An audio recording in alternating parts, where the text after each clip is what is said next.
Hi, this is Kelly Peel, and working on ways we can help our students handle their emotions so that they can learn better and have more fun at school.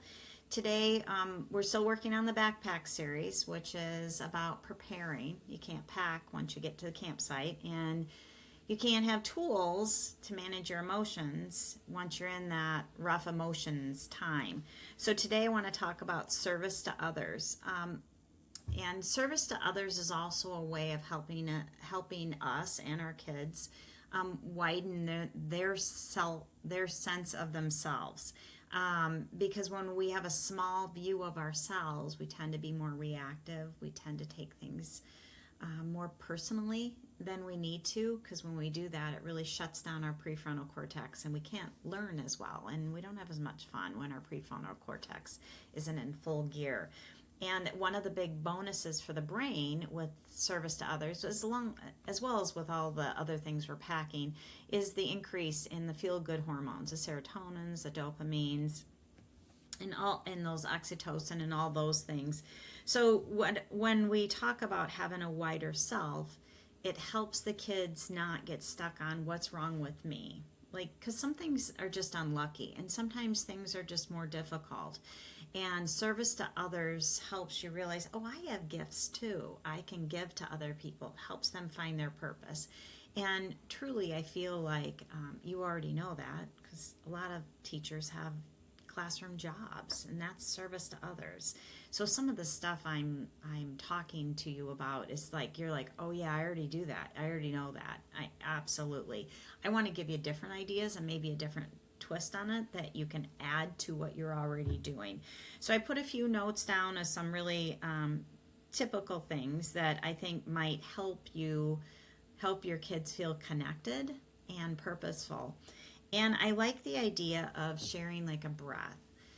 And that's a service, because when we take a breath in, we take in the oxygen that the trees have provided. And when we breathe out, we give them what they need. So we breathe in, I have a lot to offer. And when we breathe out, we're sharing with others.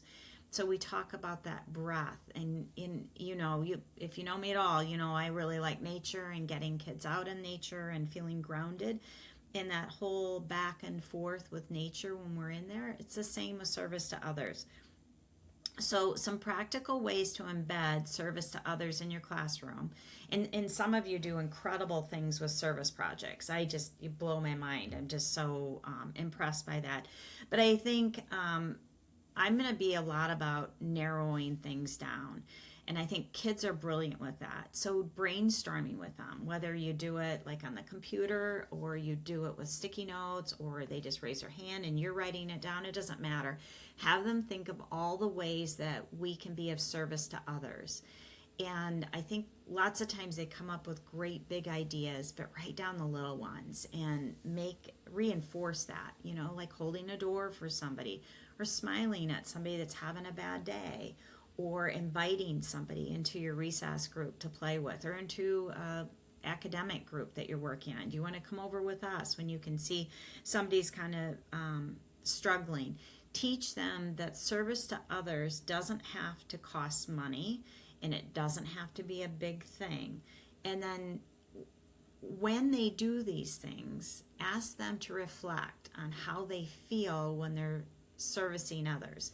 And I really think it's important that you tell them their response back doesn't have anything to do with the good you're going to get out of servicing. So if you hold a door open, and because sometimes kids will say, only 10 kids said thank you to me and I held it but how did you feel holding the door open? Was that, well, I like that, great, that's about you. That's you can't make kids say thank you. So teaching them that sometimes people aren't going to respond in the way that they would think or that they would like doesn't take away from what they are doing. And so it's just the generosity. And the other thing that I think is really important is when they first start trying, it's going to be really artificial for some of them. It's okay, because they're trying on something new, and we're never good the first time we do it. Whenever we try something the first time, it's awkward, it's robotic.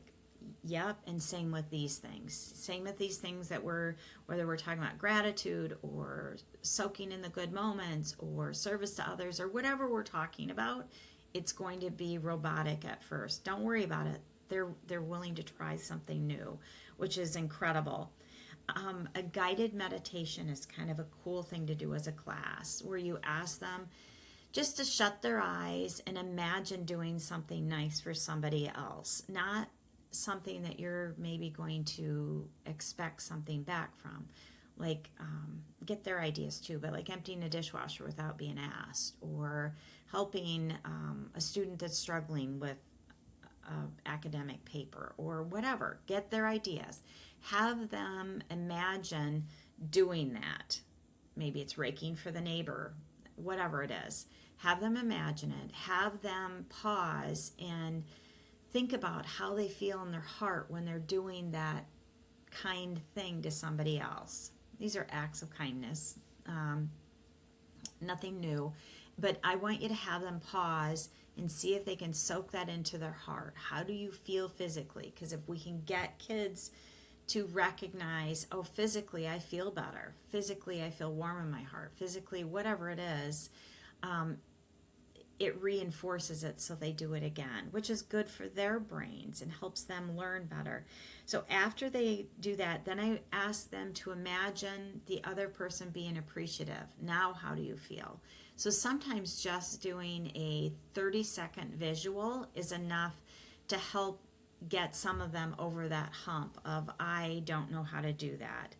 And obviously, you guys know I put down community service ideas that you can do to role model for the kids, whether it's tutoring younger kids or community cleanups was a big one we did, and they like that because they got to go outside, and I would talk about, who are you servicing out here cleaning up this trail? Oh, the older people we see walking out here, or the other kids coming out to the trail for gym class, or whatever it is. Food or supply drives are wonderful, and sometimes I would keep like a little basket of cans so that those students that didn't bring in a can, you just slip it to them and say, this one, I don't know whose this is, and will you put that in the box for me from you? That's a way to kind of help them get involved. And as always, role modeling is really useful with anything we're doing. If you're asking them to do a gratitude journal, then you also write in one. If you're doing service, and you can do it kind of obvious, like, oh, I need to help, Mrs. Moore down the hallway. She needs some help, so I'm going to run down and help her. That's a way to show role model service to others.